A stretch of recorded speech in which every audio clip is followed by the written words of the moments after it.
দর্শক, মানিকগঞ্জের ঘিউরে বিএনপি নেতার ভাই কর্তৃক দাড়িতে আক্রমণ করার মাধ্যমে যে ধর্মীয় অনুভূতিতে আঘাত করা হয়েছে, এই বিষয়টি বর্তমান সাম্প্রতিক সময়ে ব্যাপক চাঞ্চল্যের সৃষ্টি করেছে।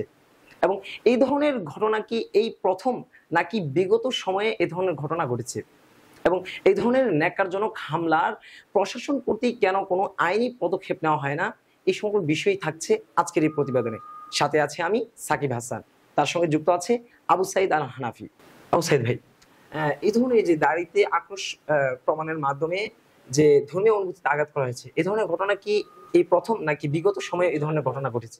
মানিকগঞ্জের ঘিওরে আজকে যে ন্যাক্কারজনক ঘটনা ঘটেছে, এবং এটা শুধুমাত্র আজকেই নয়, বরং আপনি যদি একটু লক্ষ্য করেন তাহলে 2013 সালে আল্লামা জুনায়েদ বাবুনগরী রাহিমাহুল্লাহ, ওনাকে যখন কারাগারে নেওয়া হয় তখনও কিন্তু তাকে দাড়ি ধরে অকথ্য ভাষায় গালিগালাজ করে তাকে কিন্তু নির্যাতন করা হয়েছে।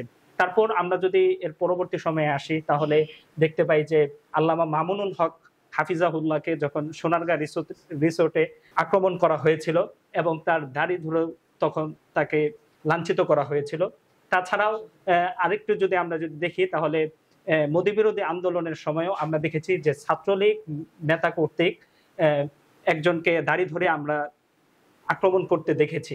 তো আপনি যে বিষয়টা বললেন যে আজকে যে ন্যাক্কারজনক ঘটনা ঘটেছে, এটা বাংলাদেশে একদিনের বিষয় না, বরং বিগত সনে সবসময় আমরা দেখতে পাই যে আমাদের ধর্মীয় অনুভূতিতে আঘাত করার জন্য আমাদের যে প্রতীক রয়েছে, দাড়ি, টুপি, এগুলোর উপরই হামলা হয়ে থাকে।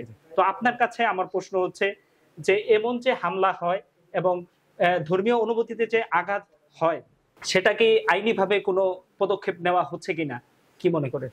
দেখেন, এই যে 20 ঘন্টা হয়ে গেল এই দাড়িতে আক্রমণ করার মাধ্যমে যারা যে ধর্মীয় অনুভূতিতে আঘাত করেছে, এবং 20 ঘন্টার মধ্যে কোনো আইনি কোনো কার্যকর পদক্ষেপ নেওয়া হয়নি। এবং এটা শুধু প্রথমেই না যেটা আপনি বর্ণনা দিলেন, বরং আপনি যদি বিজয়ের পরবর্তী সময়গুলোতে দেখেন, যেটা বারে বারে যখন ধর্মীয় অনুভূতিতে আঘাত হেনেছে এবং তৌহিদি জনতা এটাকে কেন্দ্র করে এবং ন্যায্য দাবি নিয়ে যখন তারা মাঠে নেমেছে এবং এটা নিয়ে সৎ স্লোগান উঠিয়েছে, তখন বাম এবং বাঙ্গু সুশীলরা এই প্রকৃত মবকে উপেক্ষা করে তাদের এই ন্যায্য দাবি নিয়ে জেগে ওঠা কি মব বলে তারা জাস্টিস করেছে।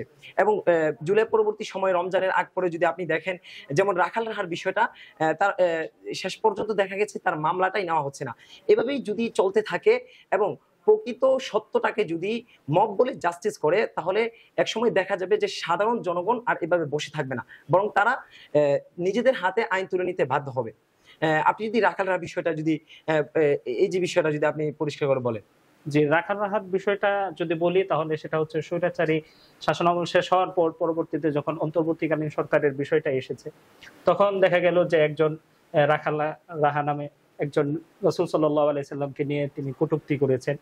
হ্যাঁ, তো সেই বিষয়ে উলামায়ে কেরাম থেকে শুরু করে যারা ইসলাম ধর্মকে নিজেদের মধ্যে লালন করেন, তারা অনেকেই এটার প্রতিবাদ জানিয়েছেন।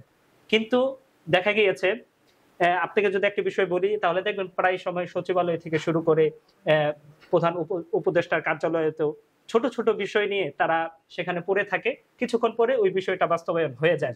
যদি আজকে এর যদি সুষ্ঠু বিচার যদি হয়, তাহলে দেখা যাবে পরবর্তীতে এরকম বিষয়ের জন্য মুসলমানরা আর বসে থাকতে পারবে না। এটাই আমরা দেখেছি যে পরবর্তীতে আপনি দেখেছেন যে 2013 সালে শাপলা চত্বরে যেটা ঘটেছে, সেটা সম্পূর্ণ ছিল রাসূল সাল্লাল্লাহু আলাইহি ওয়াসাল্লামের উপর কটূক্তি করা হয়েছিল।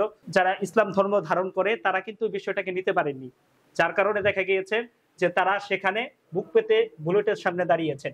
সুতরাং আজকে এমন হয় যে দাড়িকে হ্যারাসমেন্ট করা হচ্ছে, তাছাড়া দেখা যাচ্ছে যে টুপিকে, এবং দেখা যাচ্ছে যে মসজিদকে অবমাননা করা হচ্ছে, ইমামকে অবমাননা করা হচ্ছে, তখন দেখা যাবে যে দেশের যারা প্রকৃত মুসলমান রয়েছে তারা নিজেরা আইন নিজেরাই হাতে নিতে পারে।